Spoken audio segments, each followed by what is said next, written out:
Shalom, bien-aimés dans le Seigneur, nous sommes dans la joie et nous sommes reconnaissants au Créateur, nous sommes réellement dans le plaisir de pouvoir communier avec vous et d'être ensemble autour de la parole. C'est lundi et comme tous les lundis, c'est votre émission Louons l'Éternel, une émission qui vous est présentée par votre bien-aimé le pasteur Philippe Mukenge.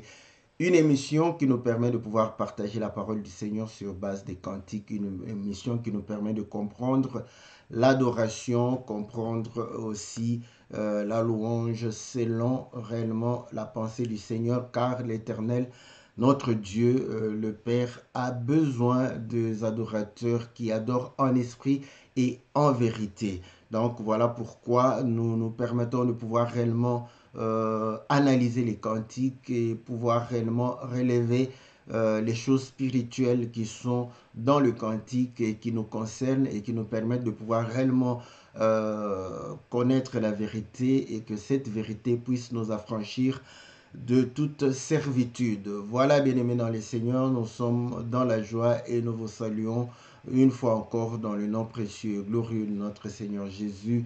Et nous croyons que l'Éternel vous sera très favorable, que l'Éternel, notre Dieu, va pouvoir réellement vous accorder toutes les bonnes choses, que l'Éternel va pouvoir réellement accorder la paix, la joie et l'amour dans vos foyers, dans vos maisons et partout où vous êtes. Les seigneurs et la main de l'Éternel sera une grande bénédiction pour tout un chacun de nous dans le nom puissant et glorieux de notre Seigneur. Nous prions à ce que l'Éternel puisse nous donner l'entendement qu'il faut et que l'Éternel puisse réellement nous accorder toutes ses capacités, que sa grâce puisse nous permettre de pouvoir réellement partager les oracles, partager les bonnes choses que l'Éternel a préparées pour nous dès la fondation du monde. Comme vous le savez, nous sommes en train de pouvoir parcourir réellement le tabernacle et nous vous avions dit, c'est sur base du cantique de notre sœur Narita que nous faisons, mais nous vous avions aussi dit que si jamais on a un cantique qui touche un peu, nous allons pouvoir réellement passer ce cantique afin de pouvoir réellement permettre de varier le cantique, mais voilà, donc c'est comme ça que nous faisons. Et là, c'est pour pouvoir vous rappeler qu'il faut soutenir nos chantres, n'est-ce pas? Il faudrait réellement leur permettre de s'exprimer et de pouvoir réellement nous offrir, n'est-ce pas, des cantiques, des clips, afin que nous puissions aussi être édifiés. Et aujourd'hui, nous allons faire exception, nous allons passer le cantique de notre bien-aimé Corneille, Kiapa, n'est-ce pas, qui nous a demandé de pouvoir, si Dieu le plaisait, de pouvoir passer le cantique. Et pour l'instant, nous passons aussi ce cantique en vue de pouvoir lui permettre un peu de lumière.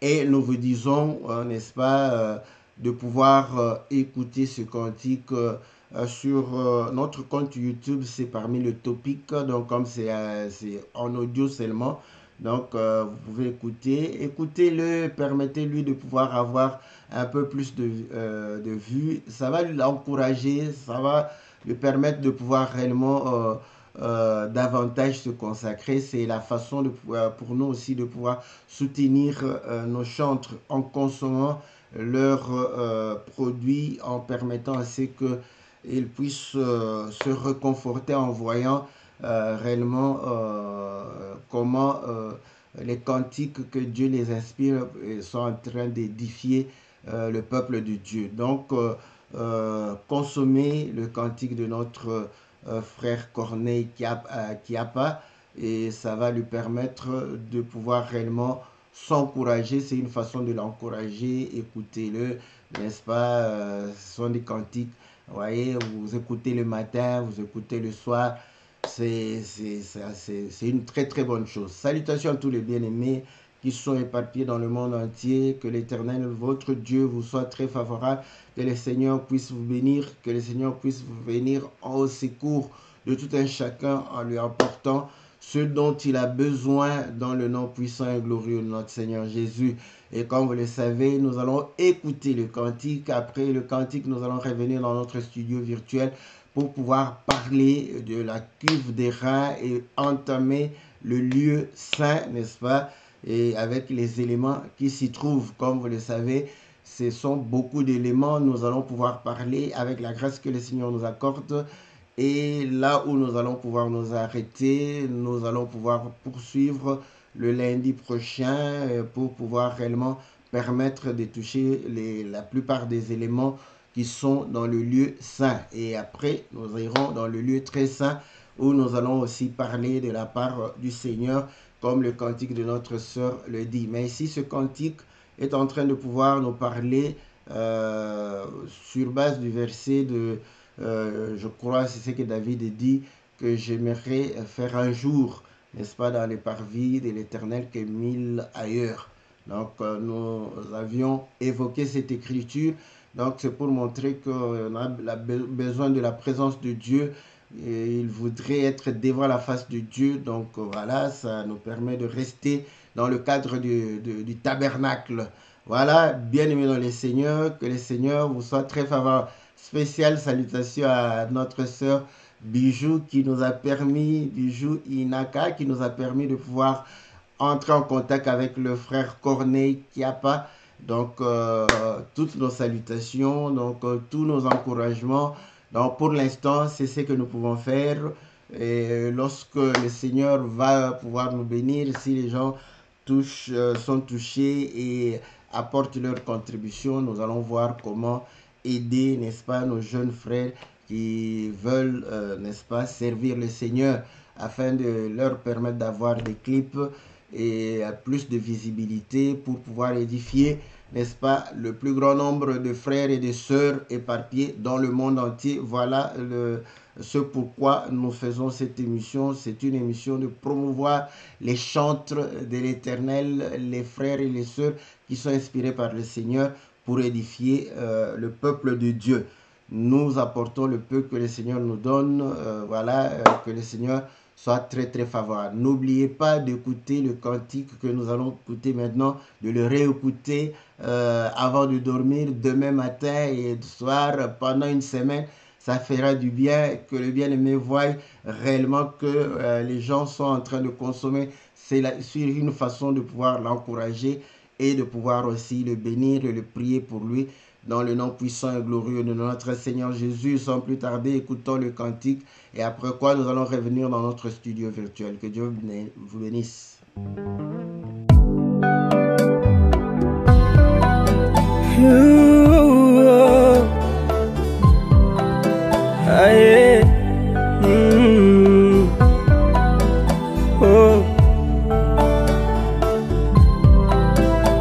Mieux vaut rester un jour devant ta face que 1000 ailleurs, 1000 ailleurs, 1000 ailleurs. Nalingi natikala liboso na yo ke kozala mikolo ebele mosika na yo, sika insécurité ezali mpo nalingi naumela na yo, naumela liboso ya présence ezala pembeni na yo, naumela kolo, naumela na yo, hey.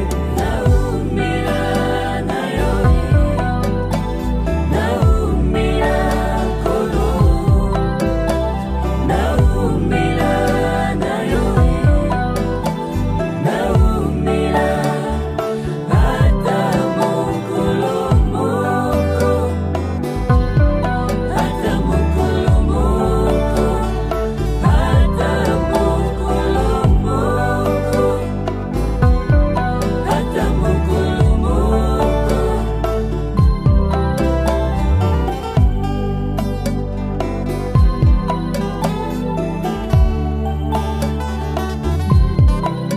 yanga motema nasopi liboso ya ngwende na yo, naboyi nakende mosika po mosika na yo seko bebe yawe,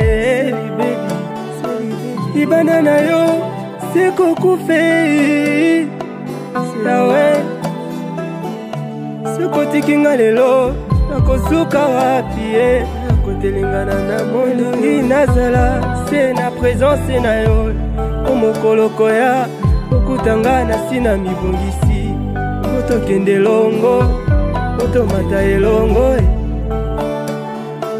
nalingi posa ya nzoto ezwanga te nalingi bolenge ekozanga te o nalingi à chaque fois kolo naumela na makolo na yo nazala se na présence na yo nalingi nafanda liboso ya makomi na yo nabonga te Yesu na présence na yo na présence na yo na losambo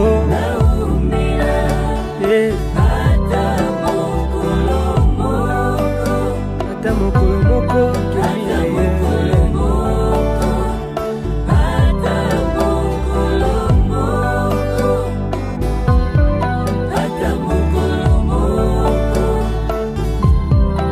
nakolongwa te Yesu lokola ete na makolo ya boasi naumila na yo lokola Marie na makolo na yo Yesu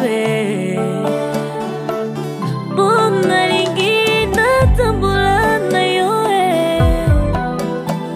nazala na yo natambola na yo naumila na yo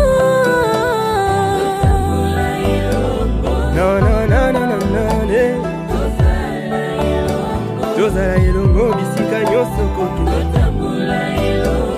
nakotika yo te Yesu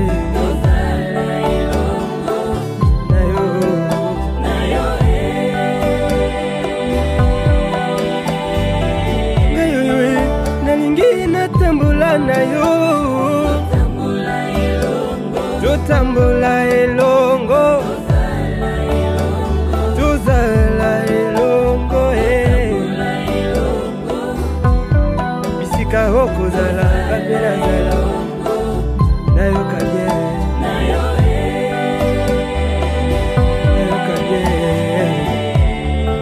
nayoka bien naboyina ya kotelengana na mondo o na losambo nakomi bomba naboyina nanga kokufa na se na moyo po ekoma te mokolo kozonga nazanga yo nalingi na mi prepare na kati ya losambo nalingi na mi prepare na kati ya boyenge bene po mokolo kozonga okutanga na sina mibongisi na sina mibongisi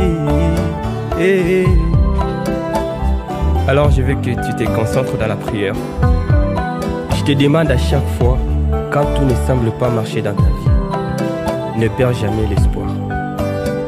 Reste toujours soudé à ce Dieu. Il est toujours prêt pour agréer ta prière. À chaque fois, à chaque instant, reste toujours. Voilà, bien aimés dans le Seigneur, nous revenons dans notre studio virtuel pour pouvoir réellement partager la parole du Seigneur. Donc, il chante « Je voudrais demeurer dans la maison de l'Éternel ». Voilà pourquoi un jour dans tes parvis que 1000 ailleurs. Donc, parce que loin de l'Éternel, il n'y a que ruine, il n'y a que destruction, il n'y a que misère, mais auprès du Seigneur nous avons la vie, nous avons la sécurité, nous avons toutes choses et il désire demeurer dans la maison de l'Éternel, devant la face de l'Éternel, que de pouvoir être loin de la face de l'Éternel. Voilà la prière de notre bien-aimé Corneille Kiapa qui nous a gratifié par ce cantique pour l'édification des saints. Nous rappelons que consommer les, n'est-ce pas, les produits des chantres, c'est les soutenir. Donc, bien aimés, surtout ceux qui nous suivent sur notre compte YouTube, Donc, allez dans les topics des saints. Là, vous allez voir, c'est dans la liste. Donc, pour pouvoir écouter, consommer. Et d'ailleurs, ça vous renvoie directement sur son compte. Donc, vous pouvez consommer cela sans modération. C'est un bon cantique. Voilà ce que nous pouvons dire. Donc, nous voyons que il chante d'être dans la présence de Dieu. Et Dieu, n'est-ce pas, avait demandé à Israël de pouvoir lui construire le tabernacle afin qu'il soit au milieu d'eux, afin de pouvoir réellement manifester sa présence parmi le peuple. Voilà pourquoi le tabernacle avait trois parties, le parvis, le lieu saint et le lieu très saint. Nous avons vu les différents éléments du parvis et il nous restait de pouvoir voir la cuve des reins et c'est ce que nous allons pouvoir parler aujourd'hui et nous sommes dans le verset de Exode au chapitre 30. Nous lisons le verset chapitre 30, le verset 17. On commence par le verset 17. Il est dit ceci: l'Éternel parla à Moïse et dit: tu feras une cuve d'airain avec sa base d'airain pour les ablutions, et tu la placeras entre la tente d'assignation et l'autel, et tu y mettras de l'eau avec laquelle Aaron et ses fils se laveront les mains et les pieds. Lorsqu'ils entreront dans la tente d'assignation, ils se laveront avec cette eau afin qu'ils ne meurent point, et aussi lorsqu'ils s'approcheront de l'autel pour faire le service et pour offrir des sacrifices à l'Éternel. Ils se laveront les mains et les pieds afin qu'ils ne meurent point. Ce sera une loi perpétuelle pour Aaron, pour ses fils et pour leurs descendants. Voilà c'est que l'Écriture parle sur la cuve des reins. Et ici, nous voyons que la cuve des reins permet de pouvoir se laver. Et pour se laver, nous avons deux manières de pouvoir se laver. Vous pouvez vous asperger d'eau, n'est-ce pas? Avec, comme quand vous allez dans la douche, vous vous aspergez d'eau. Donc, et vous pouvez aussi plonger dans l'eau. Quand vous êtes dans le baignoire, n'est-ce pas, vous allez pouvoir réellement vous baigner. Donc, quand vous êtes dans un bassin, vous vous baignez dans une piscine, vous allez vous baigner. Donc, voilà. Mais ici, vous allez comprendre que c'est pour se laver les mains et se laver les pieds.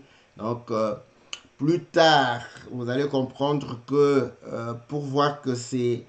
parce qu'ici, quelqu'un peut se dire, mais non, mais pour être vraiment strict, mais ici on parle de se laver les mains et les pieds. Il ne s'agit pas de pouvoir se laver tout le corps. Il ne s'agit pas de pouvoir réellement se baigner dedans. Voilà. Mais comprenez, le Seigneur Jésus, lorsqu'il était à table avec ses disciples et que c'était la Pâque qu'il désirait manger avec ses disciples, et il va pouvoir réellement laver les pieds, n'est-ce pas, de ses disciples. Et arrivé au niveau de Pierre, Pierre va lui dire que non, moi je ne veux pas que tu puisses me laver parce que, voilà, donc ou bien tu me laves tout le corps. Et le Seigneur va lui dire, si je ne te lave pas, tu n'auras pas part avec moi. Et il lui dit, bon, c'est comme ça, lave-moi tout le corps. Il dit, tu n'as pas besoin de te laver, car celui qui s'est lavé tout le corps, n'est-ce pas, n'a plus besoin de se laver tout le corps, n'a besoin que de se laver les pieds. Donc là, nous comprenons que effectivement, ceux qui vont se laver les pieds et les mains ont été lavés, n'est-ce pas? Ils ont lavé tout le corps. Et c'est vrai, ceci, on écrit, c'est pour Aaron et ses fils et ses descendants. Ce sont, n'est-ce pas, des sacrificateurs. Et nous allons voir que avant qu'ils n'entrent en service, n'est-ce pas, qu'est-ce qui s'est passé avec Moïse pour pouvoir les consacrer. Donc, je crois que c'est dans le livre de Lévitique chapitre 8, l'Écriture dit ceci, l'Éternel parla à Moïse et dit, prends Aaron et ses fils avec lui, les vêtements et l'huile d'onction, le taureau expiatoire, les 2 béliers et la corbeille de pain sans levain, et convoque toute l'assemblée à l'entrée de la tente d'assignation. Moïse fit ce que l'Éternel lui avait ordonné, et l'assemblée se réunit à l'entrée de la tente d'assignation. Moïse dit à l'assemblée, voici ce que l'Éternel a ordonné de faire. Moïse fit approcher Aaron et ses fils et les lava avec de l'eau. Voilà. Donc, vous voyez, ce sont des gens qui se sont lavés tout le corps. Voilà. Maintenant, c'est dans le laver tout le corps, c'est là où vous allez comprendre que nous pouvons aller chez, passer chez Naaman, n'est-ce pas, où on lui a demandé de pouvoir plonger, n'est-ce pas, cette fois dans le Jourdain. Et là, nous voyons effectivement Jean-Baptiste pouvoir réellement baptiser les gens. Et là, vous allez voir que Jean-Baptiste voulait avoir beaucoup plus d'eau. S'il s'agissait d'asperger les gens, il n'allait pas avoir besoin de beaucoup plus de profondeur d'eau pour pouvoir laver tout le corps. Et là, nous voyons que tout le corps doit être imprégné d'eau, donc plongé dans l'eau. Vous voyez, ceux qui se lavent, quand bien même on veut rester strict sur l'écriture, n'est-ce pas, nous comprenons que ceux qui avaient droit de pouvoir se laver sur la cuve des reins, c'était ceux qui avaient été baptisés. Donc nous comprenons que la cuve des reins renvoie au baptême. Voilà pourquoi nous avions dit que plus tard même, quand le tabernacle va se transformer en temple, là, Salomon va faire une mer. Ça sera une mer, donc un amas d'eau, comme ce fut au commencement. Dieu fit un amas d'eau qu'il appela mer. Donc, c'était une mer de fonte. Donc là, nous comprenons que effectivement, on pouvait baigner dedans. Or, la mer nous renvoie à la mer rouge, où Israël est passé par la mer rouge. Et Israël est passé dans les profondeurs de la mer rouge. Ah, ça c'est vraiment bien. Ils sont passés à sec, mais ils ont été baptisés d'eau. C'est pas moi, ce sont les Écritures. Vous voyez, nous respectons les Écritures.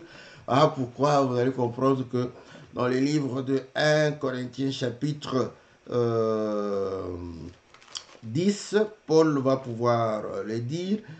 Frères, au verset 1, je ne veux pas que vous ignoriez que nos pères ont tous été sous la nuée et qu'ils ont tous passé au travers de la mer, qu'ils ont tous été baptisés en Moïse dans la nuée et dans la mer. Voilà. Donc, vous voyez que le fait de pouvoir passer, n'est-ce pas, il pouvait passer au-dessus aussi, hein. Il pouvait marcher au-dessus des eaux.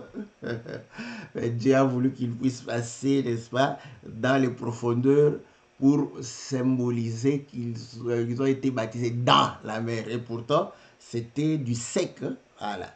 Donc, voilà où on comprend que les réalités des choses symbolisent. Donc, la cuve des reins symbolise l'eau du baptême. Voilà. Donc, vous allez comprendre que pour entrer dans la maison, être réellement fils et fille, n'est-ce pas, de la maison de Dieu, de la maison de la promesse, de la maison de la bénédiction, de la maison de paix, il faudrait passer, n'est-ce pas, par la cuve. Il faudrait passer par le baptême. Voilà. Donc, c'est ce que le Seigneur a dit. Hein. Nous répétons que le Seigneur. Lisons les Écritures. Parce que parfois les gens me disent le baptême ne sauve pas. Le baptême fait partie du salut. Donc, et là, j'entends quelqu'un dire, mais bon, si, comme comme le brigand à la croix, il a été baptisé. D'abord, est-ce que toi tu es un brigand? Tu n'es pas brigand, tu n'es pas arrêté, tu n'es pas condamné, tu n'es pas condamné pour être crucifié. Mais tu te compares à quelqu'un qui a été condamné pour être crucifié. Toi, tu n'es pas crucifié. Lui, il était là. Écoutez, d'ailleurs, on a dit au Seigneur, si tu es le Fils de Dieu, descends de la croix. Donc, il était incapable de descendre le bandit là pour aller pour avoir son baptême. Donc, voilà. Comparaison n'est pas raison. Fais-toi baptiser au nom de Jésus et tu vas pouvoir réellement ouvrir la porte, n'est-ce pas, du salut. Voilà. Au lieu de pouvoir chercher, n'est-ce pas, à se justifier par rapport aux bandits qui étaient là. J'entends quelqu'un qui va moderniser. Il va pouvoir vous dire, oh non, mais si je suis sur le lit de l'hôpital et j'accepte le Seigneur. Tu n'es pas sur le lit d'hôpital. Tu n'es pas sur le lit d'hôpital parce que tu supposes être sur le lit d'hôpital. Mais tu n'es pas sur le lit d'hôpital. Maintenant, tu refuses pourquoi? Maintenant, si tu refuses que l'eau est froide, nous allons t'attendre en été pour te baptiser en été quand l'eau est un peu chaude. Comme ça, tu auras ton baptême. Il n'y a pas de souci. Là, nous allons veiller, prier pour que tu ne meurs pas jusqu'en été et que tu sois baptisé. Au nom de Jésus. Voilà, donc j'étais en train de pouvoir lire les Écritures. Le Seigneur dit, voilà. Nous sommes... voilà. Ah, c'est pas... Prenons Marc, hein, parce que... Je prends Marc, parce que Marc, je crois que... voilà. Au verset 15, Marc 16, je crois. Marc 16, 15. Puis il leur dit, allez par tout le monde, prêchez la bonne nouvelle à toute la création. Celui qui croira et qui sera baptisé sera sauvé. Vous voyez? Deux conditions, croire et être baptisé. Si tu ne crois pas, tu ne seras pas sauvé. Là, on est d'accord. Celui qui ne croit pas ne sera pas sauvé. Et celui qui ne veut pas avoir le baptême, il ne sera pas sauvé. Voilà. Quand on croit, on ne croit pas à n'importe quoi. Tu ne vas pas croire aux fables, tu ne vas pas croire aux traditions, ni aux mœurs, ni aux rudiments, ni à la philosophie des hommes. On croit à la parole du Christ. Donc voilà, si tu as cru, n'est-ce pas, aux paroles de tes ancêtres, tu ne seras pas sauvé. On est d'accord? Donc, quand tu as un baptême, n'est-ce pas, qui n'est pas conforme, n'est-ce pas, à la parole du Seigneur, ce n'est pas un baptême. Voilà. Mais la Bible dit, n'appelez pas conjuration, c'est que le monde appelle conjuration. Nous n'appelons pas baptême, c'est que le monde appelle baptême. Parce que tu auras encore une écriture qui va dire qu'il n'y a qu'un seul baptême. Oui, il n'y a qu'un seul baptême qui mène au salut. Il n'y en a pas deux, il n'y a qu'un seul. Et si tu n'as pas ce baptême-là, tu n'es pas baptisé.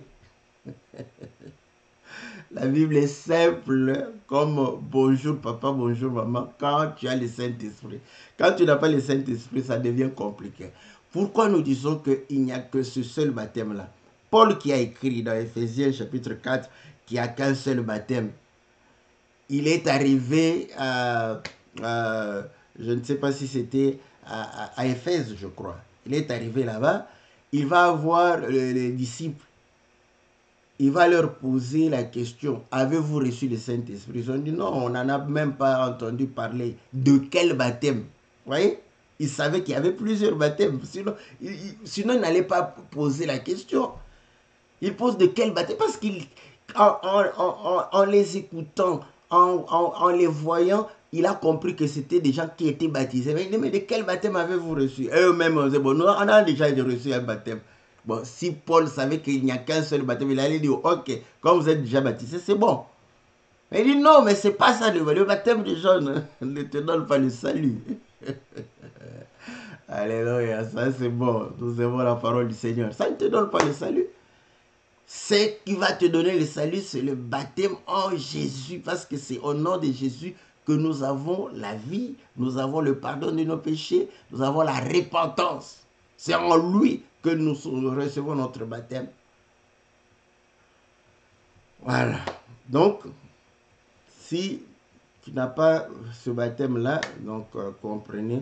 Bon, maintenant, tu vas te dire, bon, c'est comme ça, je peux, n'est-ce pas, recevoir le baptême, n'est-ce pas, dans une piscine. Bon, autant de gens, il y avait beaucoup de piscines, hein, mais il n'est pas allé baptiser les gens là-bas. Hein, il est allé baptiser les gens, n'est-ce pas, dans de cours d'eau naturels. Vraiment, ça c'est bon. Parce que là, vous allez comprendre que la révélation, n'est-ce pas, vient appuyer la doctrine. Donc, la pratique de la parole. Voilà.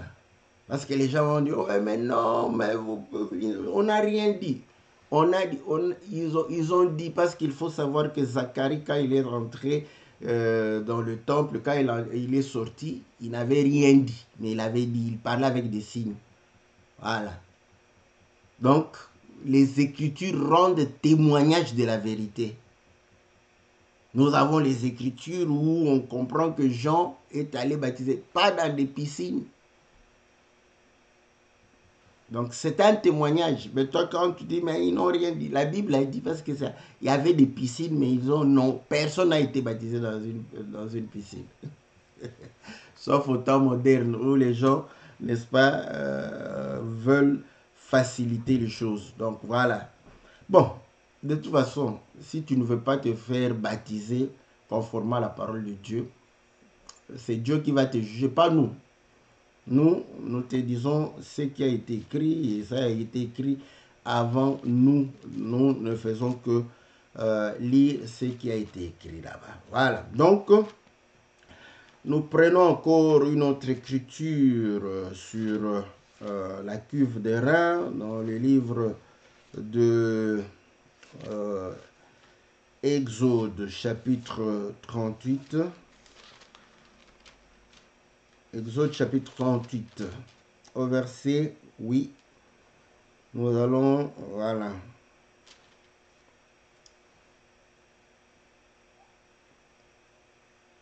Voilà. Au verset 8. Il fit la cuve des reins avec sa base des reins en employant les miroirs des femmes qui s'assemblaient à l'entrée de la tente d'assignation. Donc, vous allez voir que on avait pris, n'est-ce pas, on a fait cette cuve avec les miroirs des femmes.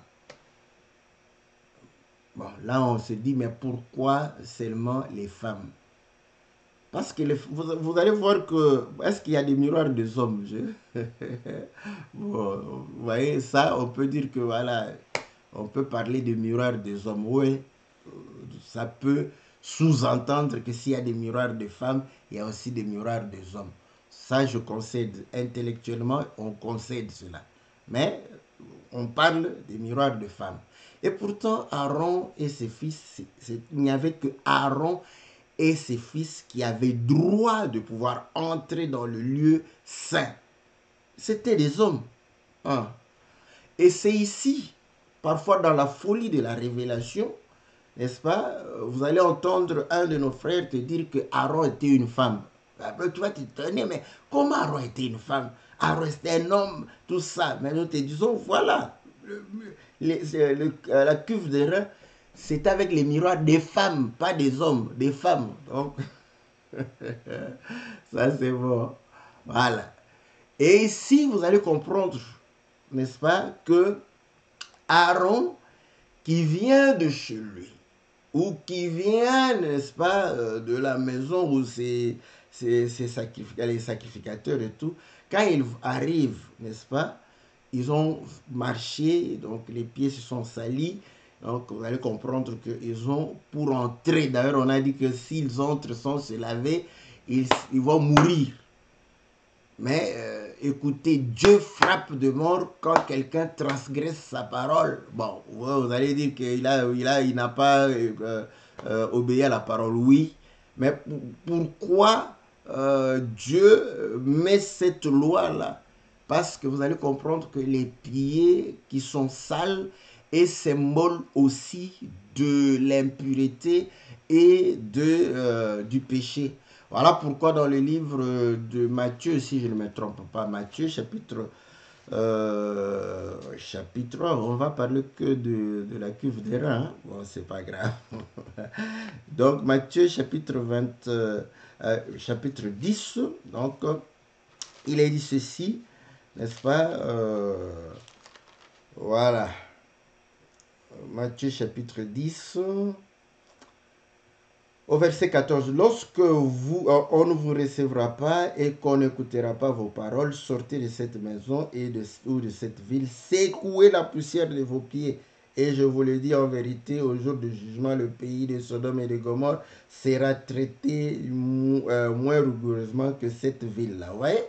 Donc, or, s'ils étaient reçus, on allait laver leurs pieds. Il y a une écriture qui dit: ne prenez point garde aux pieds de ceux qui annoncent la bonne nouvelle, parce qu'ils marchent et leurs pieds se salissent, et lorsqu'ils arrivent devant la porte, si vous regardez aux pieds, vous n'allez pas les recevoir, parce que ce sont des pieds sales. Mais si vous voulez les recevoir, vous allez laver les pieds. Voilà pourquoi laver les pieds, c'est aussi le symbole d'accueillir quelqu'un dans la maison. Donc, vous voyez, maintenant, si vous refusez, vous êtes incrédule à leurs paroles, vous refusez de recevoir le Seigneur, parce que le Seigneur a dit: celui qui reçoit le prophète en qualité de prophète, n'est-ce pas, il aura la récompense du prophète. Donc, vous allez comprendre que quand vous refusez de recevoir ce genre, vous refusez de recevoir le Seigneur. Et là, vous êtes incrédule, vous rejetez le Seigneur, et vos péchés retomberont sur vous-même. Voilà. Donc, vous comprenez que il devrait se laver pour pouvoir se purifier. Et une femme, quand nous regardons dans le miroir, la Bible dit que quelqu'un qui écoute la parole de Dieu et qui ne met pas en pratique, c'est comme un homme qui a écouté, qui s'est pointé devant le miroir et qui a vu son visage. Il a vu que non, j'ai pas bien peigné mes cheveux. Mais dès qu'il s'éloigne du miroir, il oublie de peigner ses cheveux. Voilà, donc de mettre en pratique, n'est-ce pas, ce qu'il a constaté. Alors, quand il regarde, il se dit: oh non, j'ai des trucs dans mes dents. Au lieu de pouvoir aller brosser ses dents, il oublie, il s'en va de cette manière. Voilà, donc c'est quelqu'un qui ne sait pas se corriger, qui ne sait pas réellement se transformer. Or, écoutez, la Bible dit que, n'est-ce pas, lorsque nous venons devant la face du Seigneur, nous venons comme devant un miroir. Pour faire quoi? Pour nous transformer, n'est-ce pas, à la même gloire que le Seigneur. Vous voyez? En réalité, là, vous voyez, quand on est devant le miroir, c'est pour permettre à ce que la gloire puisse se réunir sur notre visage. Voilà pourquoi les sœurs doivent prendre soin d'elles, n'est-ce pas, pour briller. Oh, quand on dit ça, il ne faut pas laisser la chair vous emporter, mais il faut soigner, n'est-ce pas, parce que voilà, le miroir est là pour pouvoir réellement permettre à ce que tu puisses, n'est-ce pas, briller, tu puisses réellement rayonner, n'est-ce pas, tu puisses manifester la beauté, n'est-ce pas, parce que la beauté est un don de la part du Seigneur. Que Dieu vous bénisse. Donc voilà ce que nous pouvons dire par rapport, n'est-ce pas, à la cuve des reins. Et nous prenons une écriture, parce que là, dès que vous l'avez, vous êtes purifiés, n'est-ce pas, ceux qui ont cru, purifiés par la parole, sanctifiés par la parole, n'est-ce pas, qui ont reçu le baptême et peuvent entrer, voilà, ils peuvent avoir part avec le Seigneur. Donc nous sommes dans le livre de Hébreux chapitre 9. Hébreux chapitre 9, la Bible dit ceci. Voilà. Je commence au verset 2. Un tabernacle fut en effet construit dans la partie intérieure appelée le lieu saint, était le chandelier, la table et les pains de proposition. Voilà. Derrière le second voile se trouvait la partie du tabernacle appelée le Saint des Saints, renfermant l'autel d'or pour le parfum et l'arche de l'alliance. Ici, on a déjà répondu à cette question. Vous allez voir que si nous lisons, n'est-ce pas, dans le livre d'Exode, nous aurons certainement le temps de pouvoir y revenir, comme on n'a pas le temps de terminer aujourd'hui sur le lieu saint. Là-bas, l'autel de parfum était, n'est-ce pas, dans le lieu saint. Et ici, vous allez comprendre que l'auteur, n'est-ce pas, qui a totalement le style, l'écriture de Paul, voilà, donc si on l'identifie à Paul, comprenez que c'est pas un péché, parce que c'est le style de Paul, c'est, voilà, donc... il va présenter le tabernacle avec deux parties, n'est-ce pas? Donc, le lieu saint avec le lieu très saint. Où est le parvis? Donc, il ne présente pas le parvis. Pourquoi? Parce que vous allez comprendre que nous avions dit que le parvis, c'était une porte large où tout le monde pouvait venir, n'est-ce pas? Là, ce sont les appelés qui sont là, mais peu d'élus. Donc les élus, ce sont ceux qui vont pouvoir se laver, n'est-ce pas, dans la cuve des reins et pouvoir réellement se mirer afin de pouvoir entrer, n'est-ce pas, dans la maison, dans le lieu saint. Donc déjà ici, il démontre, n'est-ce pas, l'œuvre de la croix, ceux qui ont réellement, qui se sont conformés à l'œuvre de la croix, donc ils sont morts avec le Seigneur, ressuscitent avec le Seigneur et entrent dans la maison. Éphésiens chapitre 2 le démontre. Nous étions loin, sans alliance, sans Dieu, privés de droit de cité, par la mort, par l'œuvre, n'est-ce pas, le mur de séparation a été ébranlé et nous sommes entrés dans la maison. Voilà. Donc, vous voyez, nous sommes entrés dans la maison. Et ici, il présente déjà ceux qui sont sauvés.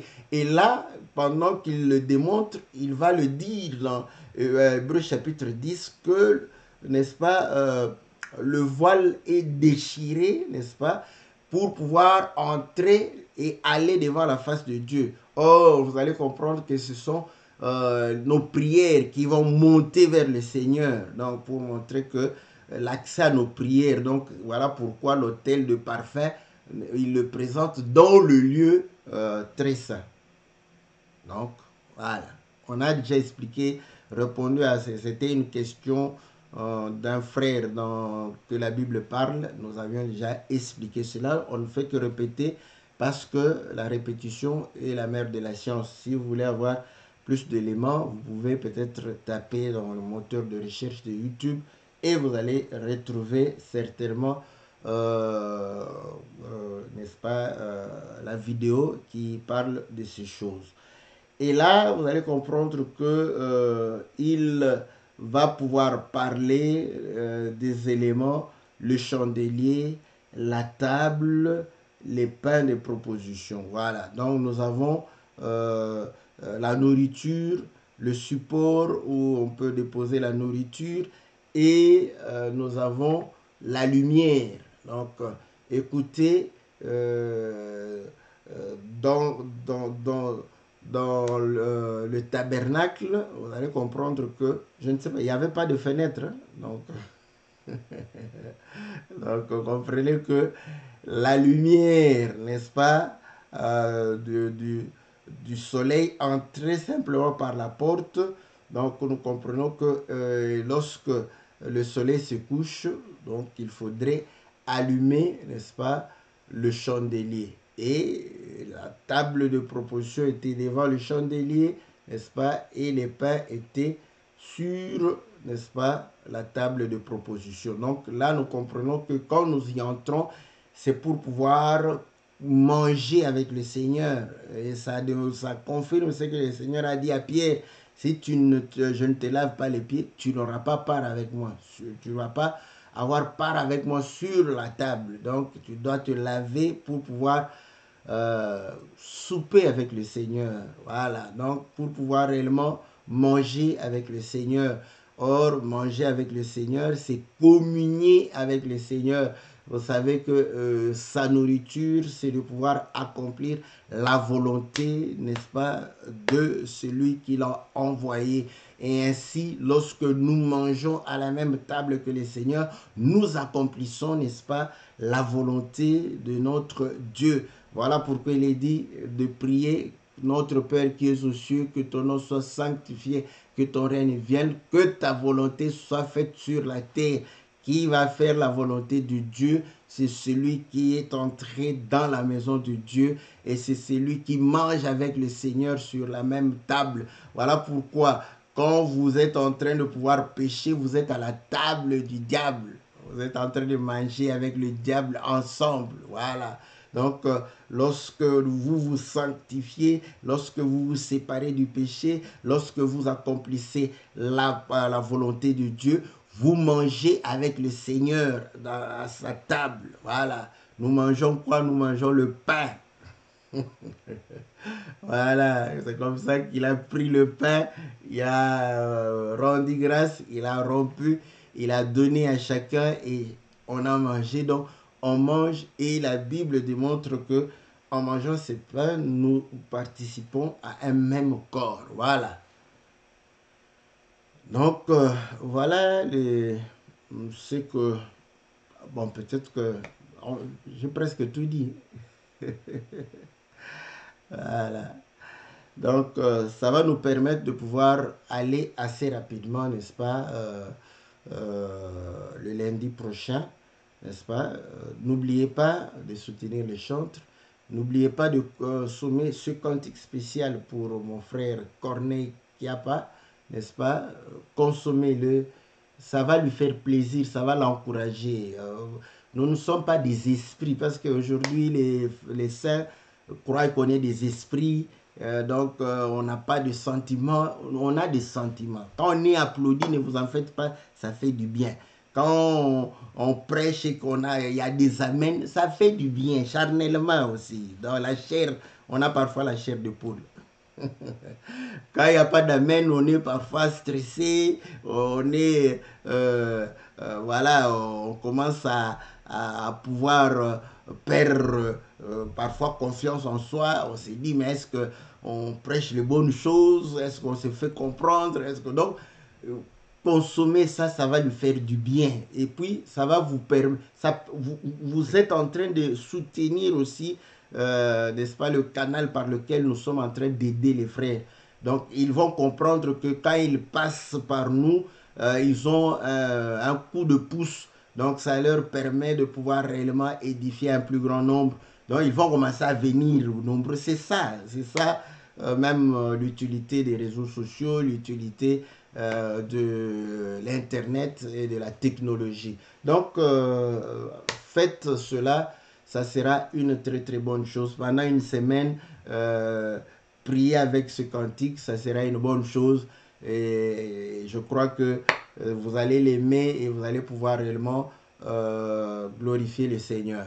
Voilà, que Dieu vous bénisse, que Dieu vous soit très favorable. On se retrouve lundi prochain pour parler du lieu saint et nous croyons qu'on va toucher quelques éléments du lieu saint. Bon, je ne sais pas s'il faut toucher, voilà, on peut parler un peu, parfois un peu du chandelier, de la table de proposition et des pains de proposition, parler un tout petit peu là-dessus et pouvoir passer dans le lieu très saint. Et certainement, c'est là où nous mettrons un point virgule sur